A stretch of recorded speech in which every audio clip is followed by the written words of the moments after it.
Donc l'image source de cette peinture qui s'appelle Suite, qui date de 2014, c'est une photographie issue d'un album de famille. Et ce qui m'intéressait, c'était qu'on ne lise pas immédiatement le sujet, qu'il ne se donne pas immédiatement et qu'un doute persiste. Donc j'ai cadré très serré sur ce motif de suite, ce motif presque géométrique. Et évidemment, l'image se révèle petit à petit et on identifie, même si il n'y a pas de détail de corps vraiment présent, on identifie le dos du suite. Et quand je travaille, donc je mets à distance ma photographie avec des filtres. Quand je refotographie l'image, ça réinjecte de la lumière, ça vient parasiter et brouiller mon image, et tout ça, je le rends visible au moment de la peinture. Là, il y a aussi quelque chose qui est assez récent dans mon travail, c'est le spray, par exemple. Donc, il y en a quelques coups de spray en fait, qui viennent comme un geste final de brouillage de l'image, de parasitage, qui sont là au même titre finalement que cette bande en bas ou que les scotch sur d'autres peintures ou les derniers coups de pinceau qui viennent dans un comme ça, dernier moment éloigner un peu plus le sujet en fait. Cette question du détail, elle est vraiment fondamentale dans mon travail. C'est pour ça que elle est en adéquation aussi avec les formats. Donc souvent, c'est des petits formats mais qui fonctionnent à une grande échelle. Donc je travaille des fragments. Pour moi, ce qui se passe dans le détail, et je pense à justement Georges Didier Huberman et ce qu'il écrivait sur le détail dans la peinture incarnée, c'est-à-dire qu'en faisant l'expérience du détail, on s'approche et en même temps, on met notre vision en obstacle dans le sens où les choses se précisent, mais en même temps, le détail apporte aussi son incertitude, dans le sens où on perd et le sens et l'échelle. Il y a quelque chose qui échappe et ce statut du détail, il m'intéresse énormément. Jusqu'à tendre finalement vers une forme d'abstraction. J'aime pas parler d'abstraction pure, c'est pas du tout ça, c'est plutôt, j'aime bien le terme de figuration contrariée, puisqu'il y a cette indétermination qu'apporte le détail.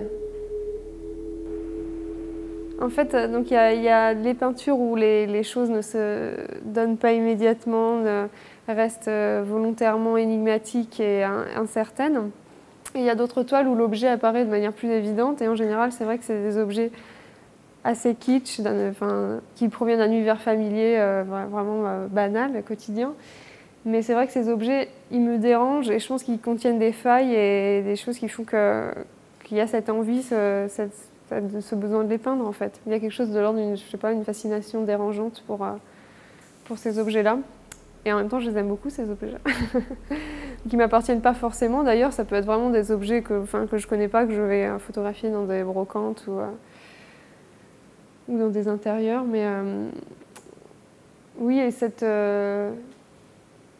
limite-là, justement, mais qui est la même que de la limite aussi de la matière, dans le sens où cette matière épaisse, huileuse, elle est aussi parfois à la limite du mauvais goût de la croûte. Alors je pense aux croûtes de Gazierovski plutôt que la notion de croûte en peinture, mais c'est vrai qu'il y a quelque chose à la limite comme ça qui m'intéresse beaucoup, comme le fait que ce soit à la limite de l'identifiable et qu'on ne sache plus vraiment à quoi on a affaire.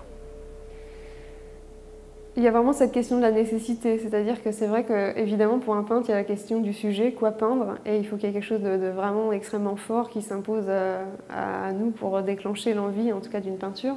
Après, il y a évidemment... Donc c'est vrai que pour moi, le sujet vraiment s'impose. Je ne me dis pas... il n'y a pas d'intentionnalité dans le sens où je ne me dis pas je vais peindre un suite. C'est vraiment la rencontre avec une image, une photographie ou un objet qui est déclencheur d'idée pour une peinture. Et après, pourquoi faire de la peinture? Je pense souvent à la phrase de David Hockney qui dit que chaque enfant s'empare d'un crayon et dessine, et que lui, cette envie ne l'a jamais quitté. Et il y a quelque chose de cet ordre-là, donc de vraiment un plaisir de peindre. Moi, en l'occurrence, un plaisir aussi de travailler avec cette matière qui est l'huile, appliquer de l'huile sur un support. C'est un rapport sensible au monde, et c'est vrai que je ne saurais pas comment... Quel autre médium me permettrait de faire ça?